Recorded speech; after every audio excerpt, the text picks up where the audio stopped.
చెప్పు బేబీ, ఎక్కడున్నావు? Police station దగ్గర ఉన్నాను మమ్మీ. ఇక్కడ పెద్ద డ్రామా జరుగుతుంది. స్టేషన్లో అర్జున్ ప్రసాద్ అంకుల్ కి బదులుగా అహల్య లొంగిపోయింది. ఏంటి, అది సరెండర్ అయిందా? అవును మమ్మీ. చెక్కుల పైన అంకుల సంతకం ఫోర్జరీ చేసి కంపెనీలో 5 crores ఫ్రాడ్ చేసింది తనేనని, ఆ డబ్బులతో ఇంట్లో ఎవరికి తెలియకుండా నగలు కొన్నాను అని లెటర్ రాసి ఎస్ఐకిచ్చి సెల్లో కూర్చుంది.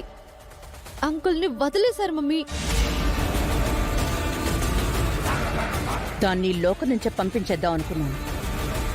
చివరికి అదే వెళ్ళడానికి సిద్ధపడిందన్నమాట. పోనీలు, ఇది కూడా మన మంచితే. దాన్ని అడ్డు తొలగించుకోవాలి అనుకుంటే అదే ఉచ్చులో ఇరుక్కుంది. కానీ గౌతమ్ ఊరుకోడు కదా మమ్మీ. దాన్ని ఎలాగోలా బయటకు తీసుకొస్తాడు కదా. హా, అప్పుడు నేను ఊరుకోను కదా. లైఫ్ లాంగ్ దాన్ని జైల్లోనే మగ్గిపోయేలా ప్లాన్ చేస్తాను. ఏంటో మమ్మీ, నాకు చాలా టెన్షన్ అయిపోతుంది. నేనెక్కడ దొరికిపోతానో అనుకున్నాను. టెన్షన్ ఎందుకే? నువ్వేం చేయలేదు కదా దొరికిపోవడానికి.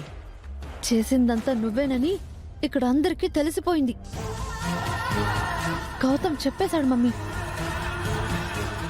గౌతమ్ చెప్పేస్తాడని నేను ముందే ఎక్స్పెక్ట్ చేశాను. అది కూడా మన మంచికే బేబీ. ఇప్పుడు చచ్చినట్టు అందరూ నా కాళ్ల బేరానికి వస్తారు. ఎప్పుడు ఎక్కడ ముడివేయాలో, ఎప్పుడు తెగ్గొట్టాలో అది నేను చూసుకుంటాను. మమ్మీ, ఇదంతా ఈజీగా సాల్వ్ అవుతుందని నాకు అనిపించట్లేదు. నాకు చాలా భయంగా ఉంది. నువ్వేం భయపడకు. నీ మీద ఎవ్వరికీ అనుమానం రాలేదు కదా? లేదు, అందరూ నాకేం తెలీదు అనుకుంటున్నారు. కార్తీక్ అన్నయ్య కూడా బయటపడట్లేదు. మీరు అలాగే ఉండండి. మిగతాది నేను చూసుకుంటాను. నేననుకున్నది జరగకుండా పోయింది. అయితే దాని పతనం మొదలైనట్టే. ఇదే అదునుగా చేసుకుని దాన్ని పాతాడానికి తొక్కేస్తాను. నాకు మీరు కావాలండి. నాకు వాళ్ళెంతో మీరు అంతే. వాళ్ళంటే మీ కన్న వాళ్ళండి. ఇంద్రగారి బిడ్డను మెగ్గిచ్చేసి ఏదొక రోజు వెళ్ళిపోయేదాన్ని. నా గురించి మీరు ఎక్కువ ఆలోచించకండి.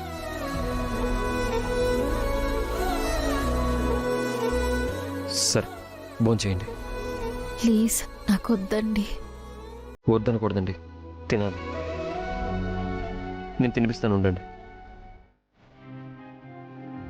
తినండి. అసలే మీరు మామూలు మనిషి కూడా కాదండి.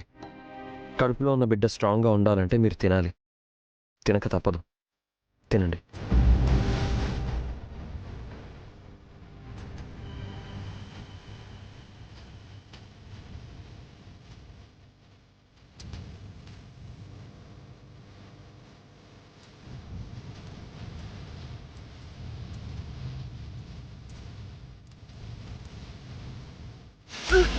ఏమైందండి?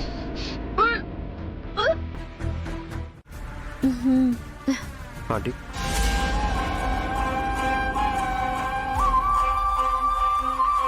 ఏంటి గౌతమ్ ఇలా వచ్చావు? మాతో ఏమైనా పనుందా? ప్లీజ్ ఆంటీ, అహల్యకి ఏ పాపం తెలీదు. తనకి ముందు వెనక నేను తప్ప ఇంకెవరూ లేరు. దయచేసి అర్థం చేసుకొని తనని కాపాడాలి. ప్రూఫ్స్ ఇవ్వండి, లేదా కేసు విత్డ్రా చేసుకోండి. Please aunty. మేమెందుకు చేయాలి?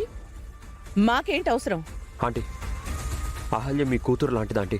తనకి న్యాయం చేయండి. కన్న కూతురికే న్యాయం చేయలేకపోతున్నావు, మళ్ళీ కొత్త కూతురు ఎందుకులే? అయినా అహల్యకెవరూ లేరంటున్నావు. తన గురించి అంత ఆలోచిస్తున్నావు. మరి నా కూతురి పరిస్థితి ఏంటి గౌతమ్? అవును గౌతమ్, నువ్వు తప్ప అదితికి వేరే ఆలోచనే లేదు. తన గురించి నువ్వెందుకు ఆలోచించావు? నేనిప్పుడు అహల్య గురించి తప్ప వేరే దేని గురించి ఆలోచించే స్థితిలో లేనందు. దయచేసి అర్థం చేసుకోండి ప్లీజ్. ఆంటీ ఎక్కువ టైం లేదు. అహల్యని కోర్టుకి తీసుకెళ్తున్నారు. నేను అర్జెంటుగా వెళ్ళాలంటీ. కోర్టులో ఎవిడెన్స్ సబ్మిట్ చేయాలి. ప్లీజ్ ఆంటీ, ఆ ప్రూఫ్స్ అవి ఇవ్వండి. నువ్వు ఎంత రిక్వెస్ట్ చేసినా అవి ఇచ్చేదే లేదు గౌతమ్.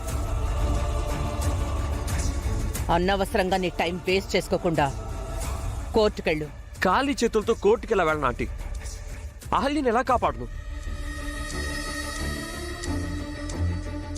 నేను ఆధారాలతో వస్తానని అక్కడ మా ఫ్యామిలీ అంతా వెయిట్ చేస్తూ ఉంది.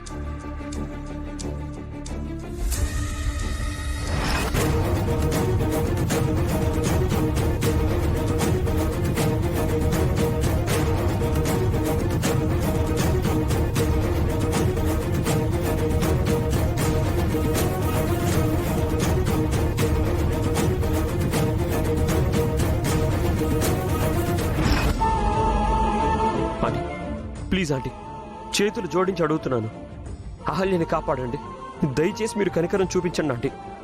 ఆ ప్రూఫ్స్ అవి ఇవ్వండి.